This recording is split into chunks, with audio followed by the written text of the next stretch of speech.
Boa tarde, meus amigos queridos.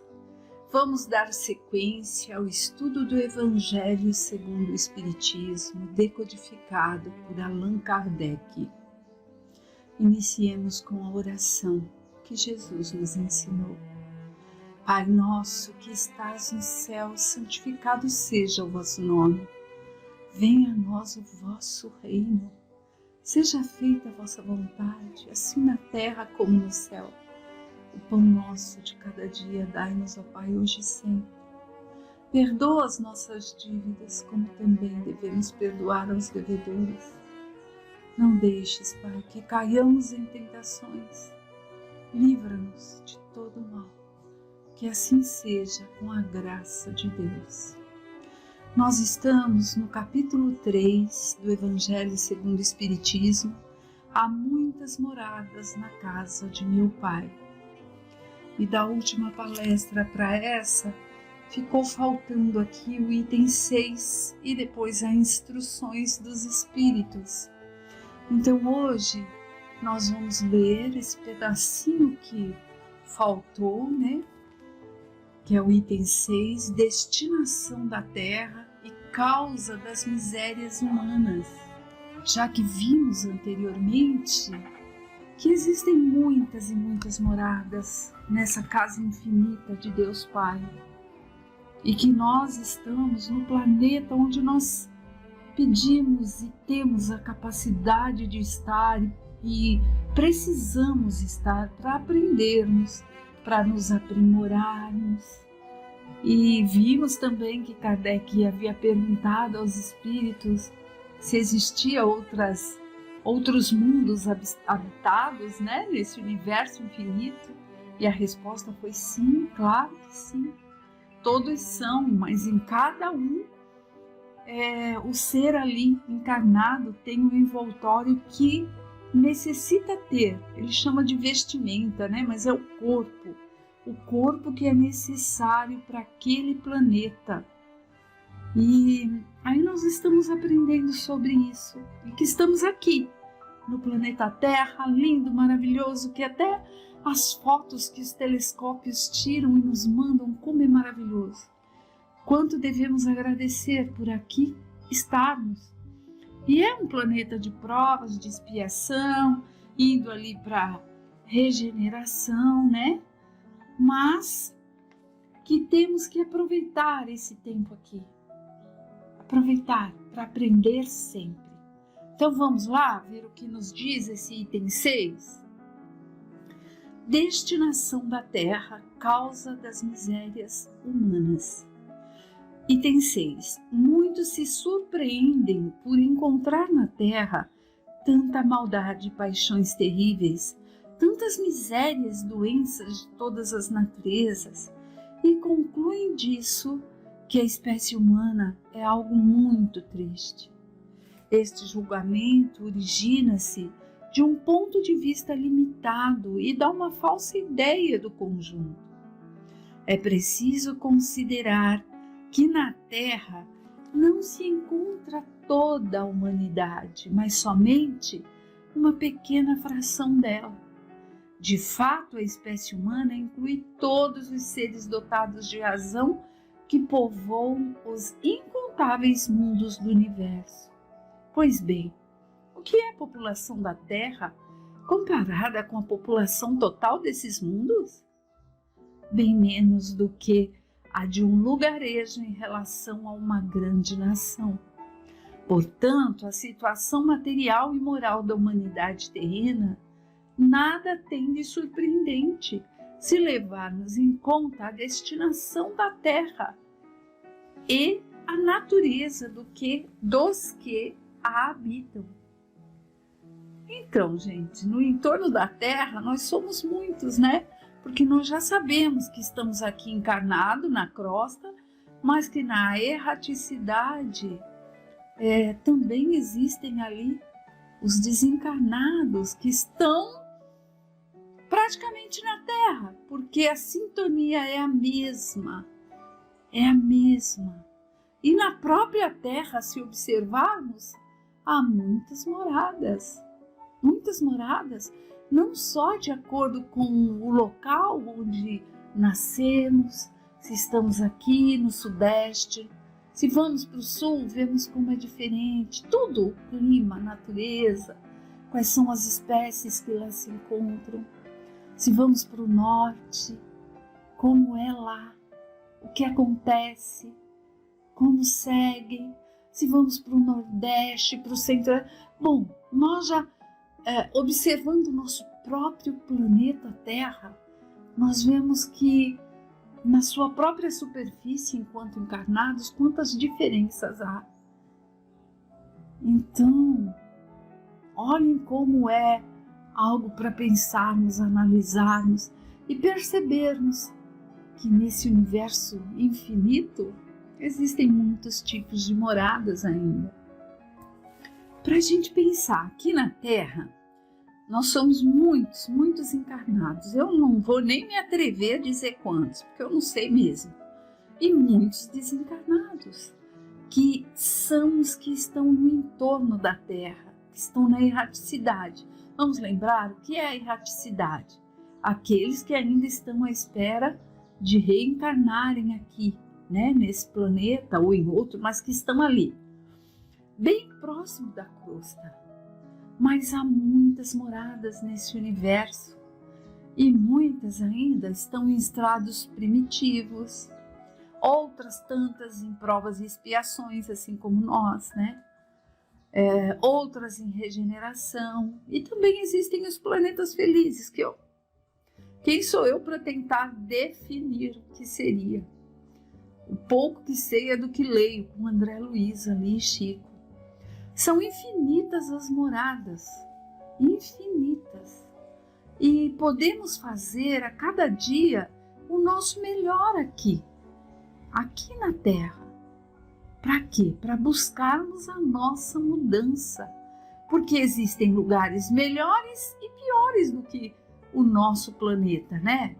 Aqueles que já aprenderam tudo aqui na Terra, o que a Terra podia ensinar, o que a convivência com os que nascem aqui poderiam nos ensinar e praticam, porque não adianta só eu aprender, ler aqui as palestras, falar, estudar André Luiz, Chico Xavier, Evangelho e não colocar em prática.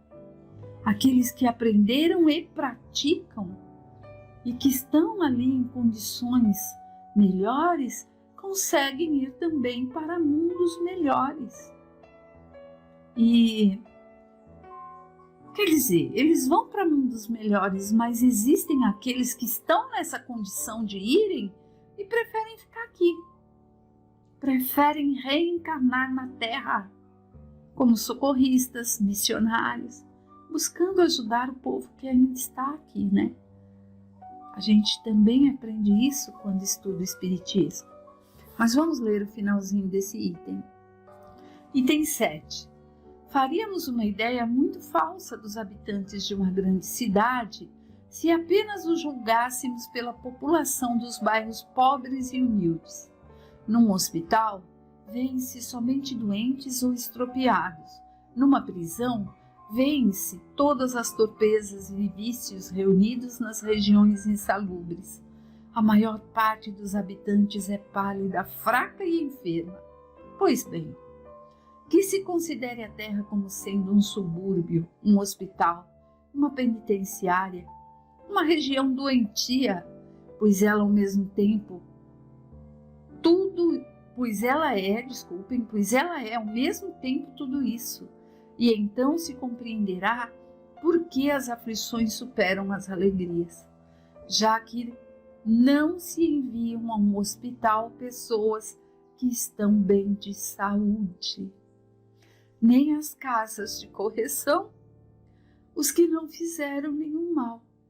Acontece que nem hospitais, nem casas de correção são lugares prazerosos. Desculpem. Às vezes a gente está lendo ali o Evangelho e a emoção toma conta. Perdão, é que é tão forte isso, ó. Já que não se enviam a um hospital pessoas que estão bem de saúde, nem a casa de correção os que não fizeram mal. Acontece que nem hospitais, nem casas de correção são lugares prazerosos. E aí, quando a gente lê isso e a gente relembra de alguns pedacinhos que a gente passa aqui enquanto encarnados, a gente toma consciência, por mais que já saibamos, mas às vezes a gente é teimosa, né? A Silvia, tô falando pela Silvia, e tende a esquecer e às vezes pensa assim: oh meu pai, por que isso tudo? Por que isso tudo? Silvia, se estás aqui, é porque muito tem a aprender. Nasceste no lugar certo, com as pessoas certas, para ajudar a dar a mão àquele filho ou filha que esteja ali pendurado no abismo, ou para ser puxado por eles para um alto, para um lugar de maior prazer, né? Então todos nós estamos onde devemos estar. Portanto, do mesmo modo que numa cidade toda a população não está nos hospitais ou prisões, também toda a humanidade não está na terra. Ora, assim como se sai do hospital quando se está curado e da prisão quando se cumpriu a pena, o homem deixa a terra para mundos mais felizes quando está curado de suas enfermidades morais ou tenha resgatado as suas penas. Tem lugares que são melhores e lugares que são piores. Então nós devemos sempre nos lembrar disso. Se aqui estamos, é porque aqui é o nosso local. Deus é Pai, Deus é misericordioso e Deus cuida de nós, mesmo que achamos que estejamos ali, estou despencando num abismo, principalmente no setor emocional. Estamos em fase de pandemia, começamos o ano aí, né? Eu estou gravando aqui em janeiro de 2022 e, óbvio, somos ainda crianças no sentido de aprendermos com as lições e seguirmos avante. Muitos de nós relaxamos nos cuidados e aí a Covid com outros vírus, a gripe, os surtos que estão dando, e se a gente vê o noticiário vê que está eclodindo novamente. Mas não podemos esquecer, estamos onde temos que estar, aprendendo o que temos que aprender. E vamos aprender, né, com as provas, gente. Vamos tentar? Vamos essa semana tentar fazer uma faxina dentro de nós e falar: olha, o ano está começando. Vou ver o que eu posso deixar de lado de tudo aquilo que carreguei em 2021, de difícil, que me fez ainda uma pessoa difícil para os outros. E vamos lá, vamos aprender, sempre é tempo. Vamos então agora dar início à leitura das instruções dos espíritos, mundos inferiores e mundos superiores. Resumo do ensinamento de todos os espíritos superiores. É o item 8. A qualificação dos mundos inferiores e mundos superiores é referência mais comparativa do que exata. Um mundo é inferior ou superior em relação ao que estão acima ou abaixo dele na escala progressiva. Tomando a Terra como um ponto de comparação, pode-se fazer uma ideia do estado de um mundo inferior, supondo que lá o homem esteja no grau dos povos selvagens ou nações bárbaras que ainda encontramos em nosso planeta e que são os restos de seu estado primitivo. Nos mundos mais atrasados, os seres que o habitam são de algum modo rudimentares. Têm a forma humana, mas sem nenhuma beleza. Os instintos não têm ainda nenhum sentimento de delicadeza, benevolência, nem noção de justiça ou injustiça. A força bruta é a única lei, sem indústrias, sem intervenções,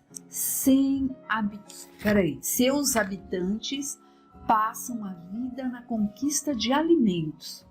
Porém, Deus não abandona nenhuma de suas criaturas. No fundo das trevas da inteligência delas, habita adormecida a vaga intuição, ainda em desenvolvimento de um ser supremo, e esse sentir é suficiente para os tornar superiores uns aos outros e prepará-los para alcançar um estágio de vida mais evoluído. Não são seres condenados, são antes crianças que estão em crescimento. Entre os degraus evolutivos, dos mais inferiores aos mais elevados, percorre o homem incontáveis encarnações de tal forma que, nos espíritos puros, desmaterializados e resplandecentes de glória, é difícil reconhecerem-se aqueles mesmos seres que um dia foram primitivos, do mesmo modo que é impossível reconhecer-se no homem adulto o embrião que o originou. Então, pessoal, nós todos fomos criados simples e ignorantes, né? E quando a gente vai crescendo e aprendendo, é como uma criança. Eu vejo a Sarinha agora como criança, mas quando eu vejo a Lara, eu vejo a mulher adulta que ela se tornou. Eu não vejo a Lara lá pequenininha, porque existe uma construção nisso tudo, né? E é assim que somos conforme aprendemos. Nos mundos que atingiram um grau superior de evolução, as condições de vida moral e material são totalmente diferentes da Terra. A forma do corpo, como em todos os lugares, é a forma humana, mas embelezada, aperfeiçoada e purificada. O corpo nada tem de materialidade terrena e, por essa razão, não está sujeito nem a necessidades, nem doenças, nem transformações decorrência da predominância da matéria. Os sentidos, estando mais apurados, têm percepção que a grosseria do organismo do homem na terra impede de ter. A leveza específica dos corpos torna a locomoção rápida e fácil. Ao invés de se arrastarem sobre o solo, deslizam, por assim dizer, sobre a superfície, ou planam na atmosfera sem outro esforço, a não ser o da vontade, à maneira das representações dos anjos e das manes nos campos elíseos.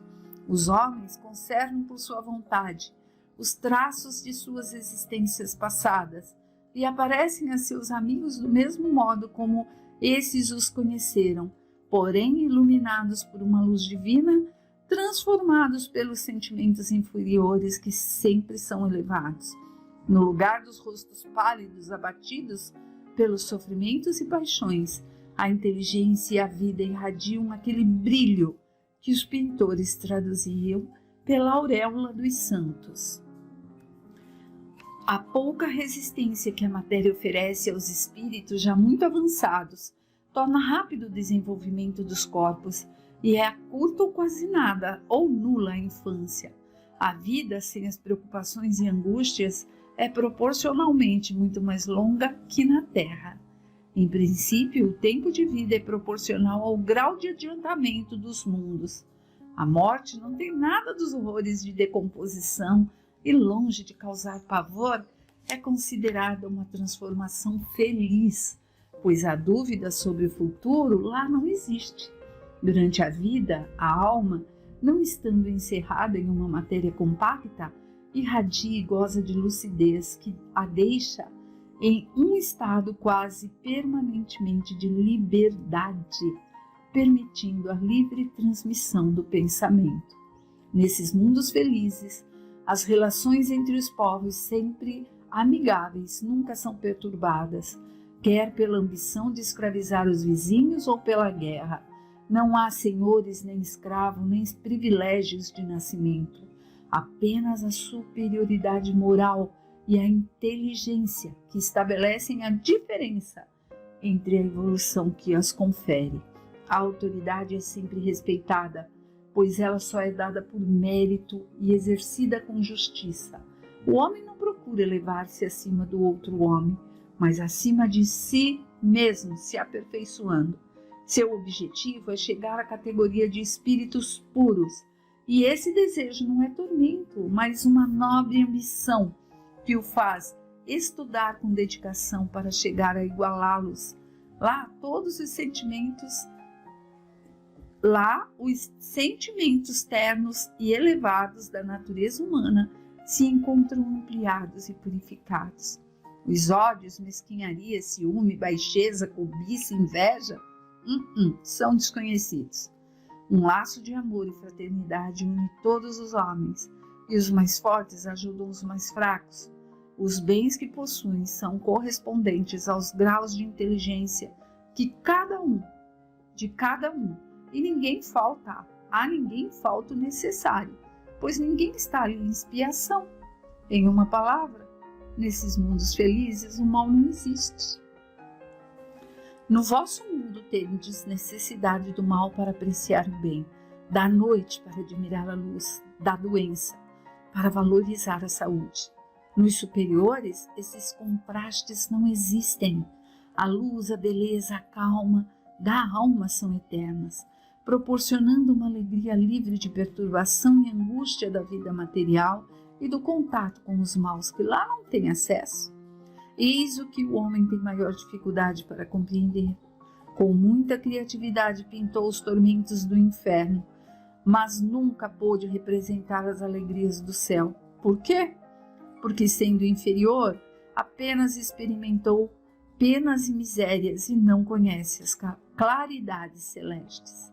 Ele apenas pode falar daquilo que conhece, mas à medida que se eleva e se purifica, seu horizonte se amplia e compreende o bem que está diante de si, como compreendeu o mal que ficou para trás. Entretanto, estes mundos afortunados não são mundos exclusivos para alguns, pois Deus é imparcial para com todos seus filhos. Ele dá a todos os mesmos direitos e facilidades para chegar até lá.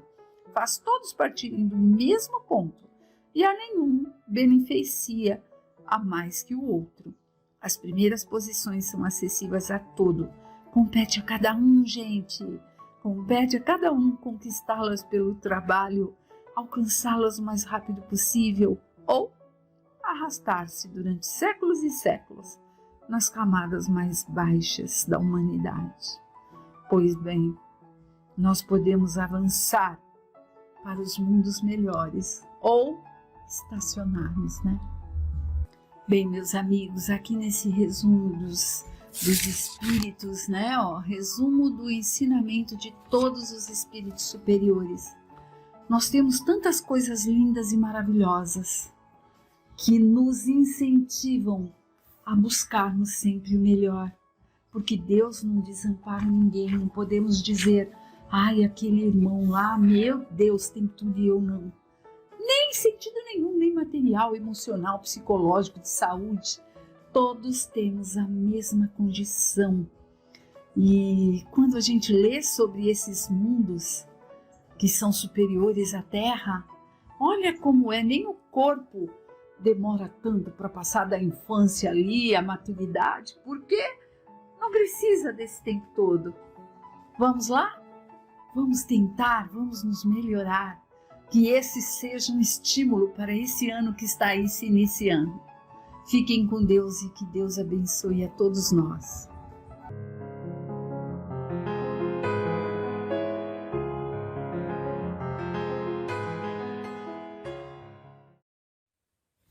Jesus esteja junto ao coração de cada um.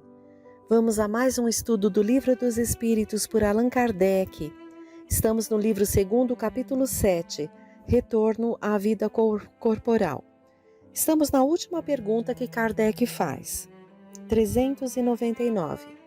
Sendo as vicissitudes da vida corpórea ao mesmo tempo uma expiação das faltas passadas e provas para o futuro, segue-se que, da natureza dessas vicissitudes, possa induzir-se o gênero da existência anterior?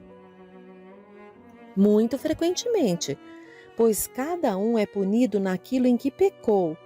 Entretanto, não se deve tirar daí uma regra absoluta. As tendências instintivas são um índice mais seguro, porque as provas que um espírito sofre tanto se referem ao futuro quanto ao passado. Muito interessante essa pergunta, porque muitas vezes nós queremos saber o que fomos, né, na outra encarnação. mas através da vida que estamos ali vivenciando diariamente, se buscarmos nos analisar as nossas tendências, poderemos ao menos saber que tipo de pessoa fomos, né? E induzir a partir daí algo sobre a existência anterior. Então, por isso o Espírito responde que sim, muito frequentemente, pois cada um é punido naquilo em que pecou. Entretanto, não se deve tirar daí uma regra absoluta. Então, Kardec, logo abaixo dessa resposta dos Espíritos, ele vai nos esclarecer através de uma nota. Vamos ver.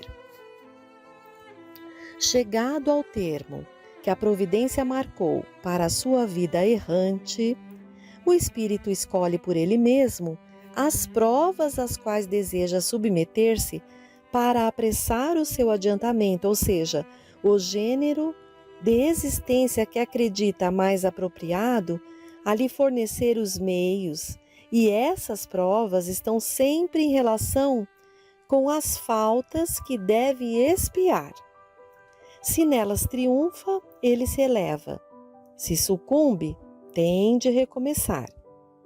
O espírito goza sempre do seu livre-arbítrio.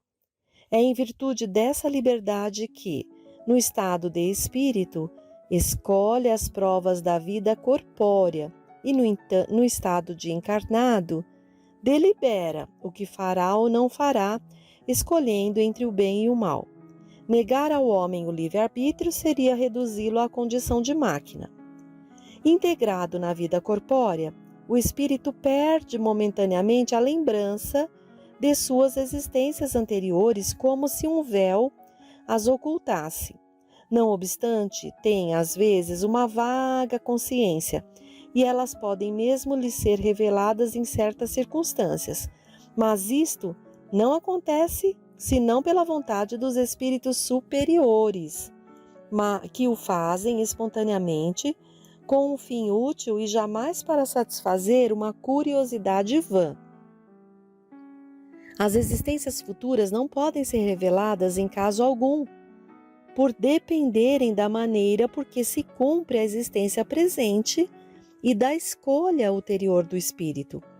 O esquecimento das faltas cometidas não é obstáculo à melhoria do espírito, porque, se ele não tem uma lembrança precisa, o conhecimento que delas teve no estado errante e o desejo que concebeu de as reparar, guiam-no pela intuição e lhe dão o pensamento de resistir ao mal. Esse pensamento é a voz da consciência, secundada pelos espíritos que o assistem, se ele atende às boas inspirações que estes lhe sugerem. Se o homem não conhece os próprios atos que cometeu em suas existências anteriores, pode sempre saber qual o gênero de faltas que se tornou culpado e qual era o seu caráter dominante. Basta que se estude a si mesmo e poderá julgar o que foi, não pelo que é, mas pelas suas tendências. As vicissitudes da vida corpórea são, ao mesmo tempo, uma expiação das faltas passadas e provas para o futuro. Elas nos depuram e nos elevam se as sofremos com resignação e sem reclamação. A natureza das vicissitudes e das provas que sofremos também pode esclarecer-nos sobre o que fomos e o que fizemos, como neste mundo julgamos os atos de um criminoso pelo castigo que a lei lhe inflige. Assim, este será castigado no seu orgulho pela humilhação de uma existência subalterna, o mal rico e avarento pela miséria, aquele que foi duro para com os outros pelos tratamentos duros que sofrerá, o tirano pela escravidão, o mau filho pela ingratidão dos seus filhos, o preguiçoso por um trabalho forçado e etc., assim por diante. Então, nessa nota de Kardec fica bem claro que podemos sim, através da observação de nós mesmos, né, poder imaginar, julgar o que fomos numa outra existência. quais são as nossas tendências, inclusive, principalmente, questões morais, porque essa é a que pega mais, assim, né, como foi falado aqui. Então, se formos muito avarentos, podemos renascer na condição de miseráveis e tudo mais. E agora nós vamos pegar um pouquinho mais para completar a nossa reflexão. O livro Doutrina Espírita no Tempo e no Espaço, 800 verbetes especializados, que a Aparecida Mercy Espada Borges organizou como se fosse um dicionário aqui para nós, né? E nós vamos pegar exatamente a palavra reencarnação. E ela aponta aqui várias explicações de obras da doutrina espírita aqui sobre o verbete, que no caso é reencarnação. E nós vamos pegar aqui um pedacinho, deixa eu ver aqui. Informa Manuel Filomeno de Miranda, no livro Nas Fronteiras da Loucura, capítulo 5, página 46, abre aspas. Cada qual renasce nem sempre onde merece, mas onde os fatores, as condições, são-lhe mais propícias ao avanço. Fecha aspas. E vamos pegar aqui um outro trechinho, esclarece o espírito André Luiz deixa eu ver aqui no livro, Nos Domínios da Mediunidade, páginas 236 e 237, esclarece que a reencarnação pode ser voluntária ou compulsória. Abre aspas. Muitas dessas almas desorientadas, por fim, se entediam do mal e procuram a regeneração por si mesmas, ao passo que outras tarefas de assistência acordam para as novas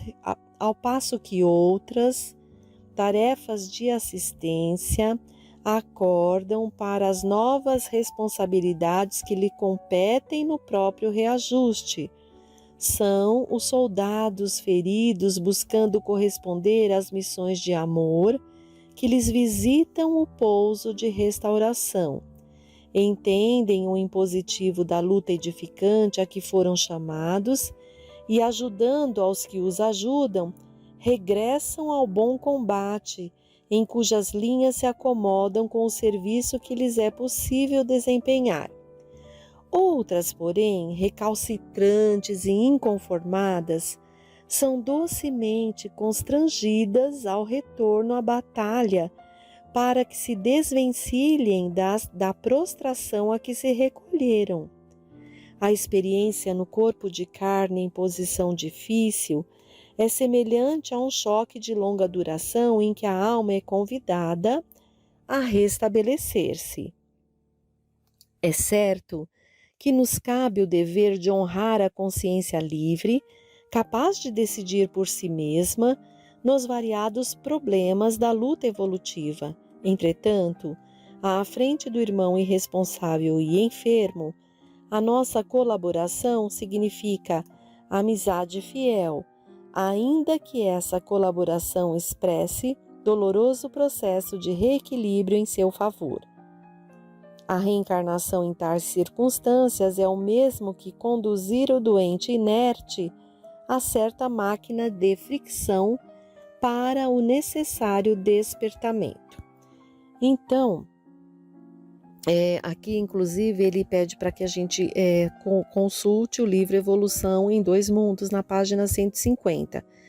E ela aponta mais uma questão. Importante ressaltar que os dons intelectuais e morais, as tendências boas ou más, não são hereditárias e sim aquisições do próprio espírito.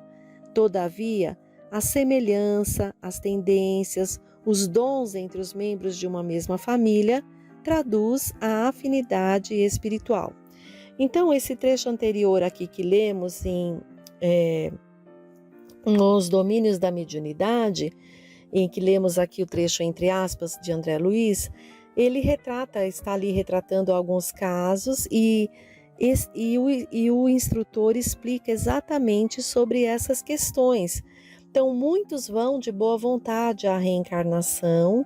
Como ele diz aqui, são os soldados feridos, buscando corresponder às missões a que eles são chamados ali. Outras são recalcitrantes e inconformadas. Muitas almas, muitas vezes, não querem reencarnar. Então, ele coloca aqui, são docemente constrangidas ao retorno à batalha, para que se desvencilhem da prostração a que se recolheram. Então, todos os espíritos criados por Deus haverão de reencarnar quantas vezes forem preciso para alcançarem o progresso. A evolução só se dá através das experiências no corpo de carne. Então, quanto mais a gente a gente tem o livre-arbítrio, mas muitas vezes a gente fica tão recalcitrante nas nossas imperfeições morais e não quer, muitas vezes, reencarnar. Então, por isso existe também as encarnações compulsórias, em que o espírito é constrangido, mesmo não querendo, a estar ali passando por uma encarnação. Então, a prova e a expiação no corpo vai tirá-lo daquela estagnação em que ele se encontra, porque senão pode demorar muito, muito mais tempo para que o espírito progrida. Então, é uma bênção. Essa espiritualidade superior nos auxilia muito, muito. Então, nós que já estamos estudando um pouquinho mais sobre a doutrina, precisamos nos compenetrar, nos comprometer melhor, sermos gratos, porque a encarnação é para que a gente aprenda cada vez mais, se afine cada vez mais com Jesus, seus ensinamentos, seus exemplos, e assim com Deus, Pai Criador de tudo e de todos. E assim fazendo, cada vez mais vamos ter condições, nós melhoramos, elaboramos melhor as nossas, até os corpos físicos que haveremos de ali experienciar através das evoluções. Quando temos boa disposição, aproveitamos bastante, vamos ali evoluindo até nesses termos, né? Então, já tivemos encarnações em corpos mais primitivos, hoje estamos nesses corpos que nos fazem ali passar por situações que nos fazem aprender muito. Muitos de nós, a maioria de nós aqui encarnados na Terra, aprendemos pela dor, porque ainda é difícil muitas vezes nos modificarmos verdadeiramente pelo amor, pelas informações que recebemos.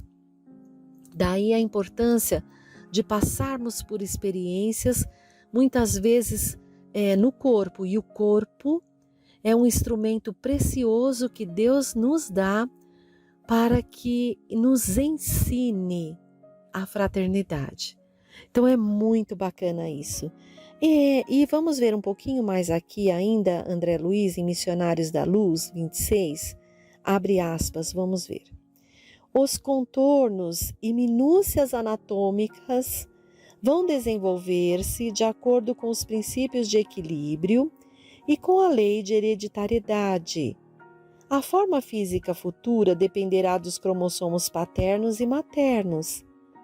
Há que se notar que o futuro corpo sofrerá as influências dos moldes mentais da mãe, a atuação do próprio interessado, o concurso dos espíritos construtores, que agirão como funcionários da natureza divina, invisíveis ao olhar terrestre, o auxílio afetuoso das entidades amigas que visitarão constantemente o reencarnante nos meses de formação do novo corpo. Os espíritos da codificação respondem ao codificador. No Livro dos Espíritos nós vamos ver esse trechinho na questão 217. Então, quando Kardec pergunta, eles dão essa resposta, olha, abre aspas, no Livro dos Espíritos, então, pergunta 217. O homem, em suas diferentes reencarnações, conserva os traços do caráter físico das existências anteriores? Olha a resposta. O novo corpo nenhuma relação tem com o antigo que está destruído. Entretanto, o espírito se reflete sobre o corpo.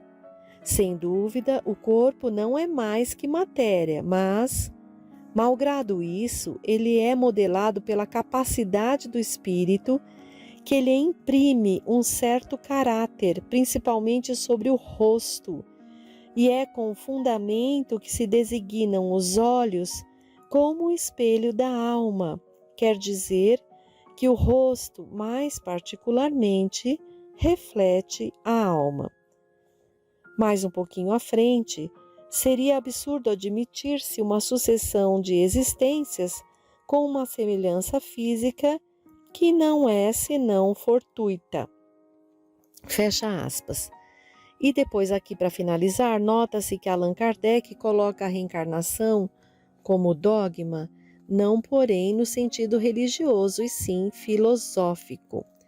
Então, muito importante esses estudos de hoje para o nosso esclarecimento, que possamos aproveitar ao máximo a nossa oportunidade da reencarnação. Sabemos que existem muitos espíritos que imploram, que estão aguardando a sua oportunidade e nós estamos aqui. Então, que possamos sempre pedir a Deus de todo o coração que a cada dia em que a gente desperta, que a gente abra o olho, que a gente se lembre de fazer o melhor que a gente possa, que a gente se incline por lembrar dos ensinamentos de Jesus, na hora das dificuldades, na hora que vem ali uma situação muito difícil, perguntar, nossa, o que faria Jesus? E pedir a ajuda. Esteja comigo nesse instante, que eu possa enfrentar isso da melhor forma e sempre buscar ali no Evangelho a fortaleza moral para que possamos enfrentar ali as dificuldades, porque estamos reencarnados num mundo de expiações e provas, então não esperemos facilidades. Precisamos ali estar firmes para voltarmos depois do final da reencarnação, conseguindo ter dado ao menos um passo nesse caminho da evolução. E é isso que Deus Pai espera de nós. E assim, evoluindo pouco a pouco, haveremos de cada vez ser mais felizes.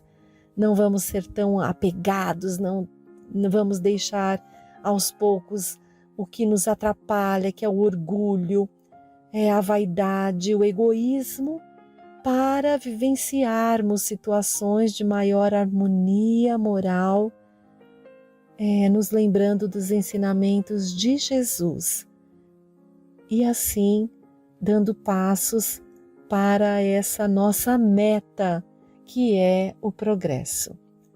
Que Deus Pai esteja com cada um, agora e sempre.